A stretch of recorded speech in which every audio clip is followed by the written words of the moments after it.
స్వాగతం నేటి ముఖ్యాంశాలు గాదంకి ఫారెస్ట్ చెక్ పోస్ట్ సమీపంలో లారీ దగ్ధం. చిత్తూరు నుండి తిరుపతికి టమాటాల లారీ వెళ్తుండగా తిరుపతి జిల్లా చంద్రగిరి నియోజకవర్గం పాకాల మండలం గాదంకి ఫారెస్ట్ చెక్ పోస్ట్ సమీపంలో అతి వేగంగా వెళ్లి డివైడర్ను ఢీకొనడంతో లారీ పల్టీ కొట్టి మంటలు చెలరేగి లారీ దగ్ధమైన సంఘటన శుక్రవారం రాత్రి 10 గంటల 10 నిమిషాలకు సమయంలో చోటు చేసుకుంది. విషయం తెలుసుకున్న పోలీసులు సంఘటనా స్థలానికి వెళ్లి పరిశీలించారు. ఫైర్ సిబ్బంది మంటలు ఆర్పడానికి ప్రయత్నించారు. లారీ డ్రైవర్ క్లీనర్కి తిరుపతి రుయా ఆసుపత్రికి తరలించారు.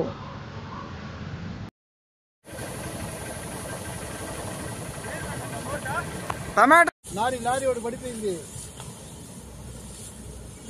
హలో మొత్తం అంటున్నాయి. లారీ ఇది పోయేది రావే లేదు. Full firing. అంబులెన్స్ ఏమో తెలియదు. అంబులెన్స్ అవసరం లేదులే. లైట్ దెబ్బలు వీళ్ళకి. సౌండ్ చూసి రండి.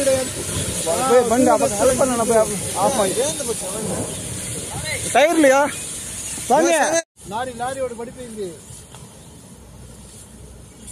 హలో మొత్తం అంటున్నాయి. లారీ ఇది పోయేది రావే లేదు. Full firing. అంబులెన్స్ ఏమో తెలియదు. అంబులెన్స్ అవసరం లేదులే. లైట్ దెబ్బలు వీళ్ళకి. సౌండ్ చూసి రండి. బండి టైర్లుయా